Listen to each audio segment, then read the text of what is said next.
जय हिंद साथियों, जय श्री राम, जय बजरंगबली, हर हर महादेव।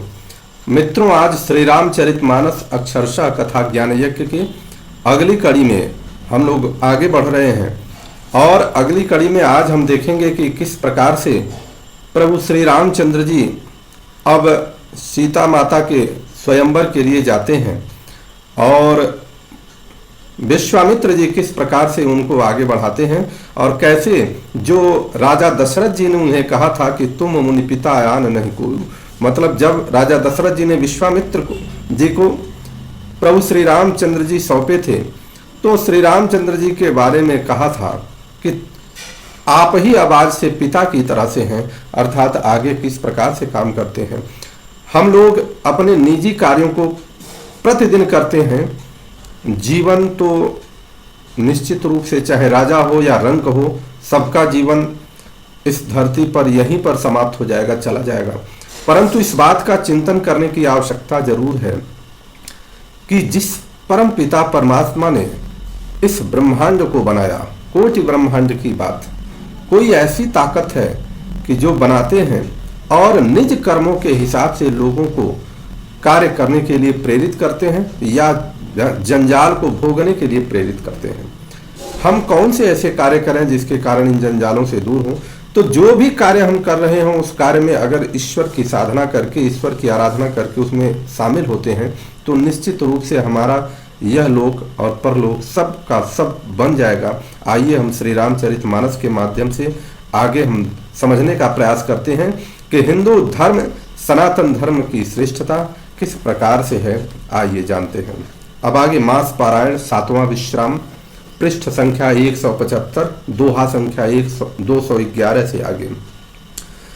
चले राम लक्ष्मण मुनि संगा, गए जहां जग पावनी गंगा, गाधी सुनु सब कथा सुनाई, जेहि प्रकार सुरसर मही आई। श्री राम जी माता अहिल्या जी को अवतार करके या माता अहिल्या जी को सदगति तय करके अब आगे बढ़ते हैं। लक्ष्मण जी के साथ, मुनि के साथ आगे बढ़े और वे वहां गए जहां जगत को पवित्र करने वाली गंगा जी थी। महाराज गांधी के पुत्र विश्वामित्र जी ने यह सब कथा कह सुनाई जिस प्रकार देव नदी गंगा जी पृथ्वी पर आई थी। अर्थात इस पूरे रास्ते में विश्वामित्र जी ने माता गंगा जी के अवतरण की पूरी कथा सुनाई।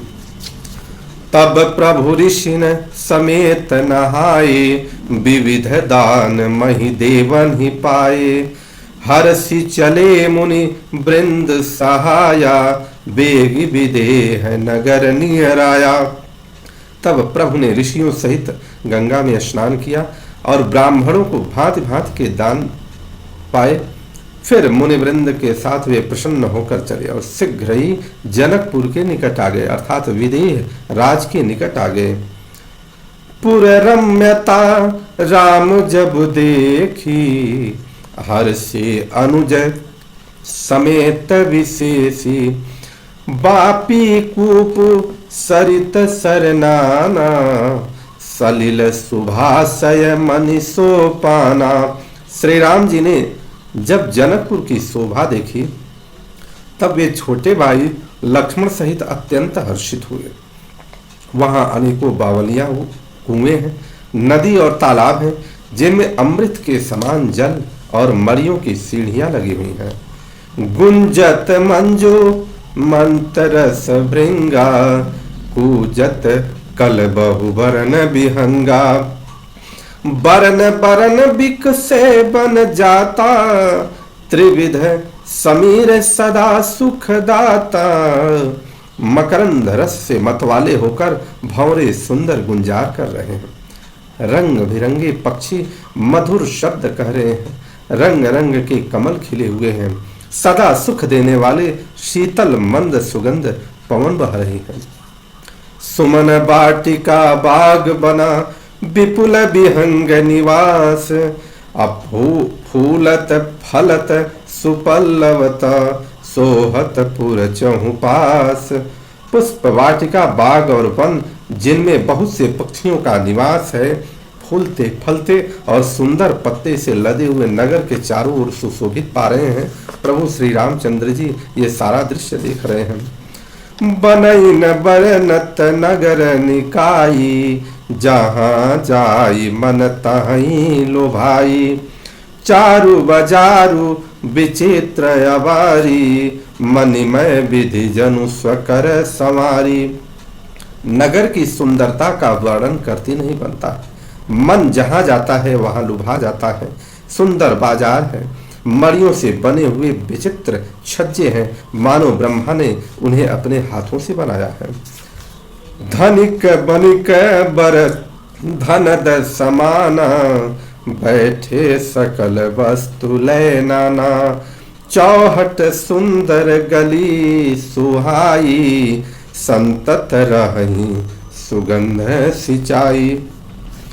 कुबेर के समान श्रेष्ठ धनी व्यापारी सब प्रकार के अनेक वस्तुएं लेकर के बैठे हैं। सुंदर चौराहे और सुहावनी गलियां सदा सुगंध से सिंची रहती हैं। मंगलमय मंदिर सबके रे, चित्रित जनु रतिनाथ चितेरे। पुर नर नारी सुभग सुचि गंगा, धर्मशील ज्ञानी गुण गंगा। सबके घर मंगलमय हैं और उन पर चित्र कड़े हुए हैं, जिन्हें मानो कामदेव चित्रकार ने अंकित किया है। नगर के स्त्री पुरुष सुंदर पवित्र साधु स्वभाव वाले धर्मात्मा ज्ञानी और गुणवान हैं। अति विचित्र अति अनूप जह जनक निवासु, बिच कहीं विबुध विलोकी विलासु। होत चकित चित कोट विलोकी, सकल भुवन शोभा जनुरों की। जहाँ जनक जी का अत्यंत अनुपम निवास स्थान है अर्थात महल है, वहां के विलास को देखकर देवता भी थकित हो जाते हैं, चकित हो जाते हैं। कोट को देखकर चित्त चकित होता है, मानो उसने समस्त लोगों की शोभा को रोक रखा है। धवल धाम मणिपुरट पट, सुघटित नाना भांति। सिय निवास सुंदर सदना, शोभा किम कहीं जाती। उज्ज्वल महलों में अनेक प्रकार के सुंदर रीति से बने हुए मणि जटित सोने की जरी के पर्दे लगे हैं। सीता जी के रहने के सुंदर महल की शोभा का वर्णन किया ही कैसे जा सकता है। सुभग द्वार सब कुलिस कपाटा, भूप भीर नट मागध भाटा। बनी विशाल बाज गजशाला, है गए रथ संकुल सब काला। राजमहल के सब दरवाजे सुंदर हैं, जिनमें ब्रज के वज्र के मजबूत और हीरे चमकते हुए किवाड़ लगे हुए हैं। वहां राजाओं, नटों, मागधों और भाटों की भीड़ लगी रहती है। घोड़ों और हाथियों के लिए बहुत बड़ी बड़ी घुड़शालें और गजशालाएं बनी हुई हैं, जो सब समय घोड़े, हाथी और रथों से भरी हुई है। सुर सचिव से नप बहु तेरे, नृपगिह सरिस सदन सब केरे। पुर बाहेर सर सरित समीपा, उतरे जहाँ तहाँ विपुल महीपा। बहुत से शूरवीर मंत्री और सेनापति हैं, जब सबके घर भी राजमहल सरीखे ही हैं। नगर के बाहर तालाब और नदी के निकट जहां तहां बहुत से राजा लोग उतरे हुए हैं। देखी अनूप एक यवराई, सब सुपास सब भांति सुहाई। कौशिक कहूँ मोर मनु माना, यहाँ रहिय रघुवीर सुजाना। आमों का एक अनुपम बाग देखकर जहां सब प्रकार से सुभिते थे और जो सब तरफ से सुहावना था, विश्वामित्र जी ने कहा, हे सुजान रघुवीर, मेरा मन कहता है कि यहीं रहा जाए। अब जब विश्वामित्र जी ने कहा तो प्रभु कैसे कह सकते हैं। भले ही नाथ कहीं कृपा निकेता, उतरे तह मुनि वृंद समेता, विश्वामित्र महामुनि आए, समाचार मिथिलापति पाए। कृपा के धाम श्री राम जी ने बहुत अच्छा स्वामी, ऐसा कह करके वह मुनियों के समूह के साथ ठहर गए। मिथिलापति जनक जी ने जब यह समाचार पाया कि महामुनि विश्वामित्र जी आए हुए हैं, तब क्या करते हैं कि संग सचिव सुचि भूरि भट, भूसुर बर गुर ज्ञाति, चले मिलन मुनि नायक कहीं, मुदित राव यही भांति। तब उन्होंने पवित्र हृदय के मंत्री बहुत से योद्धा, श्रेष्ठ ब्राह्मण, गुरु और अपनी जाति के श्रेष्ठ लोगों को साथ लेकर इस प्रकार प्रसन्नता के साथ राजा मुनियों के स्वामी विश्वामित्र जी से मिलने पहुंचे। कीन्ह प्रणाम चरण धरी माथा, दीन ही आशीष मुदित मुनि नाथा, विप्र वृंद सब सादर बंदे, जानी भाग्य बड़ राहु आनंदे। अब जब राजा जनक जी पहुंचते हैं तो राजा ने मुनि के चरणों में मस्तक नवा करके प्रणाम किया। मुनियों के स्वामी विश्वामित्र जी ने प्रसन्न होकर आशीर्वाद दिया। फिर सारी ब्राह्मण मंडली को आदर सहित प्रणाम किया और बड़ा भाग्य जानकर राजा आनंदित हुए। कुशल प्रश्न कहीं बारही बारा, विश्वामित्र नृपहि बैठारा, तेहि अवसर आए दो भाई, गए रहे देखन फुलवाई। बार बार कुशल प्रश्न करके विश्वामित्र जी ने राजा को बैठाया और उसी समय प्रभु श्री राम जी अपने भाई लक्ष्मण जी के साथ पहुंच गए, जो फुलवारी देखने गए हुए थे। श्याम गौर मृदु वयस किशोरा, लोचन सुखद विश्वचरित चोरा, उठे सकल जब रघुपति आए, विश्वामित्र निकट बैठाए। सुकुमार किशोर अवस्था वाले श्याम और गौर वर्ण के दोनों राजकुमार, नेत्रों को सुख देने वाले और सारे विश्व के चित्त को चुराने वाले हैं। जब रघुनाथ जी आए तब सभी उनके रूप और तेज से प्रभावित होकर उठकर खड़े हो गए। विश्वामित्र जी ने उनको अपने पास बैठाया। भय सब सुखी देखी दो भ्राता, बार बिलोचन पुलकित गाता, भूरति मधुर मनोहर देखी, भयऊ विदेहूं विदेहूं विशेषी। कितना सुंदर रचना है कि दोनों भाइयों को देखकर सभी सुखी हुए, सबके नेत्र जल से भराया। और उसके बाद गोस्वामी जी लिखते हैं कि शरीर रोमांचित हो गया। राम जी की मधुर मनोहर मूर्ति को देखकर विदेह, विशेष रूप से विदेह हो गए। देखिए, विदेह जिनके ऊपर किसी भी प्रकार का काम क्रोध मद लोभ का कोई असर नहीं था, कि किसी भी प्रकार का कोई आकर्षण नहीं था, परंतु वह देह की शुद्ध बुद्ध वह खो बैठे। आगे, प्रेम मगन मनु जान नृपु, करि विवेक धरि धीर, बोले मुनि पद नाय सिरु, गद गद गिरा गंभीर। मन को प्रेम में मग्न जान राजा जनक ने विवेक का आश्रय लेकर धीरज धारण किया और मुनि के चरणों में सिर नवाकर गदगद वाणी से कहा। राजा जनक जी क्या कहते हैं? कहूँ नाथ सुंदर दो बालक, मुनि कुल तिलक कि नृप कुल पालक, ब्रह्म सो निगम नेति कहीं पावा, उभय बेस धरि की सोयावा। कैसी बात है।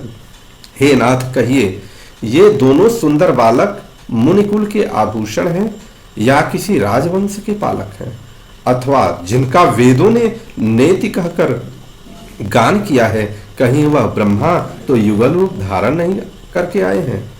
सहज विराग रूप मनु मोरा, थकित होत जिमि चंद चकोरा।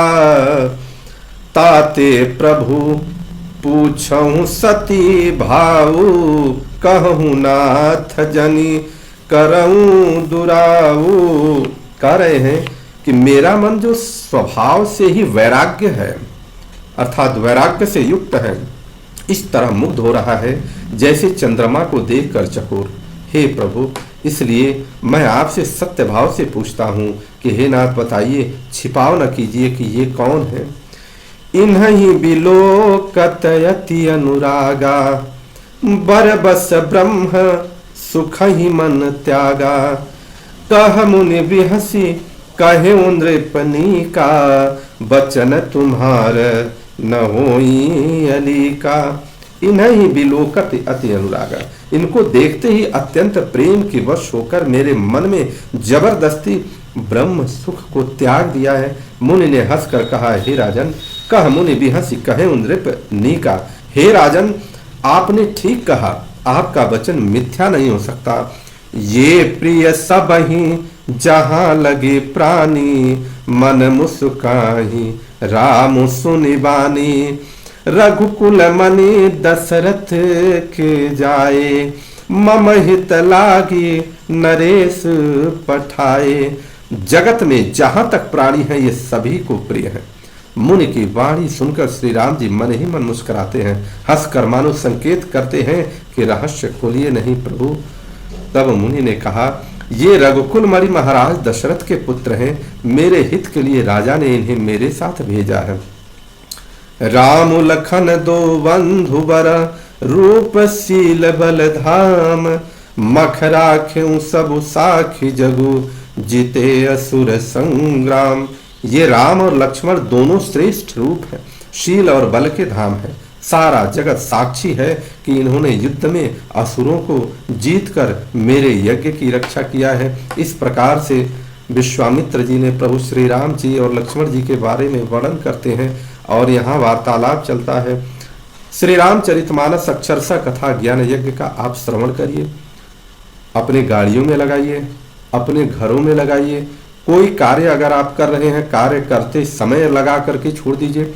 कम से कम प्रतिदिन आपको अनवरत श्री रामचरितमानस में क्रमशः वर्णन की गई कथाओं का पूरा श्रवण करने का, अक्षरशः श्रवण करने का ये सौभाग्य प्राप्त होगा। आप सभी लोगों का दिन शुभ हो, मंगल हो। भगवान भोलेनाथ आपके ऊपर कृपा करें। बोलिए आनंद कंद भगवान की जय, माता जानकी की जय, प्रभु श्री रामचंद्र की जय, हनुमान जी महाराज की जय, माता पार्वती की जय। हर हर महादेव।